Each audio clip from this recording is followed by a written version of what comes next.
January 1889, Turin, Italy. The sky was the kind of flat, lifeless white that only comes in deep winter.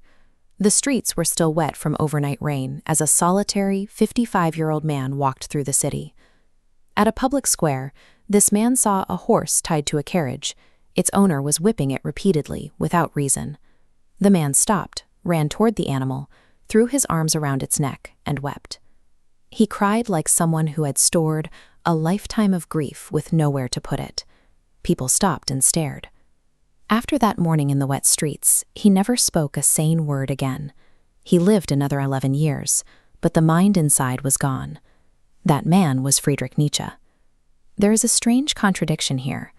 How does a philosopher famous for demanding absolute human strength end up breaking down over a beaten horse in a public square? To understand the collapse, we have to look at the void that started it. When Nietzsche was 5 years old, his father, a pastor and the anchor of his world, died.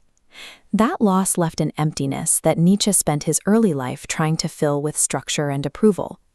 Years later, he wrote a story about human psychology, dividing our evolution into 3 stages: the camel, the lion, and the child. Most of us start as camels. A camel is a beast of burden. It lowers its knees and unquestioningly takes on the expectations, the beliefs, and the battles of others. It does this because carrying the load earns rewards, and putting it down invites fear. The British colonization of India relied on an education system that taught the master weavers of Bengal to view their own craft as primitive. This policy systematically pushed a generation of artisans to abandon their heritage and become obedient clerks for the empire. Nietzsche was a camel for a man named Richard Wagner. Wagner was an imposing, world-famous composer, and to a young Nietzsche, he filled the role of the missing father. Nietzsche worshipped him, carried his intellectual baggage, and even wrote vicious attacks against Wagner's personal enemies. But when a camel gets exhausted and realizes it will never be the master, it plays a poisonous trick on itself. It decides its weakness is actually a virtue. It claims that being strong is evil, and being a passive servant is morally superior.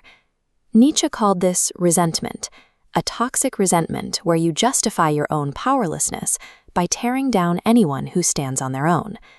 Lifting someone else's burden to win their favor does not make you strong. It makes you a resentful slave to their vision. By 1876, Nietzsche realized Wagner's extreme nationalism and arrogance were suffocating him. He had to evolve into the second stage, the lion. The lion's entire purpose is to destroy the unchosen burdens you have been carrying. The lion has only one word, and that word is no. He broke away from Wagner, but the isolation was severe. Then he met Lou Andreas Salome. She was brilliant, fiercely independent, and the only person Nietzsche ever viewed as an absolute equal. He proposed to her 3 separate times. She rejected him every single time. The ultimate sting came from a photograph they took together with a mutual friend. It started as a joke, Salome sitting in a cart holding a leather whip, with Nietzsche and his friend standing at the front, pulling her. After she rejected him, she showed the picture to others. What was meant to be playful became a symbol of his public humiliation. He was left with nothing. Homeless, his eyesight failing, tormented by chronic migraines, and totally alone. In a letter to a friend, he wrote that he was being crushed by his own passions. He said, "If I cannot discover the alchemical trick of turning this mud into gold, I am lost." Tearing down an old life leaves you alone in the ashes. The lion creates the space for freedom, but it provides absolutely no answers on how to live next. This requires the final evolution, the child. The child doesn't fight the old system. The child simply plays and creates. It builds its own values from scratch, totally unconcerned with the permission or judgment of the world. Out of this isolation, he writes, "Thus spoke Zarathustra," and introduces the Übermensch. This isn't a biological superhero. It is a specific internal orientation, moving toward the creation of one's own meaning. The opposite is the last man, avoiding all struggle. Between them is a trap, nihilism. The last man wants to be comfortable, numb, and entertained. They scroll aimlessly, work a little, and sleep. There is no pain, but there is no forward momentum, just a flat circle of existence.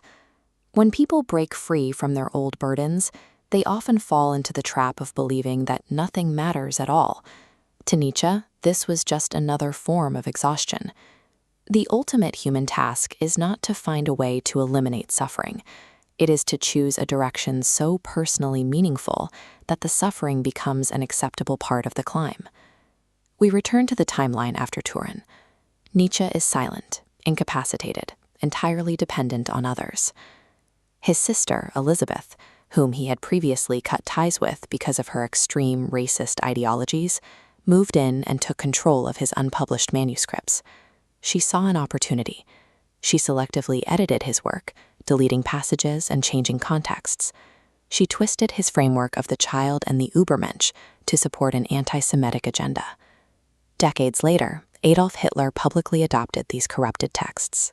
The Nazi regime cited Nietzsche as their intellectual foundation, taking his vocabulary and using it to justify atrocity. It is the darkest historical irony of ressentiment. A fragile man who championed radical individuality was silenced, and his name was weaponized to build the most uniform, brutal herd in human history. The historical lie obscures the real man. Nietzsche was never a ruthless conqueror. He was an intensely sensitive person, broken by grief, whose entire philosophy was a desperate survival mechanism to process his own pain. His answer to that pain was a concept he called amor fati, a love of one's fate. This does not mean passively accepting terrible circumstances or giving up. Amor fati requires a violent reclamation of your history. It means taking every betrayal, every physical illness, and every humiliating failure and refusing to hate them.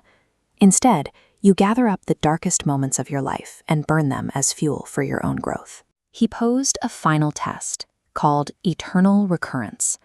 Ask yourself, if a demon told you that you would have to live your exact life with every single moment of pain and joy infinitely on repeat, would you curse the demon or would you say yes?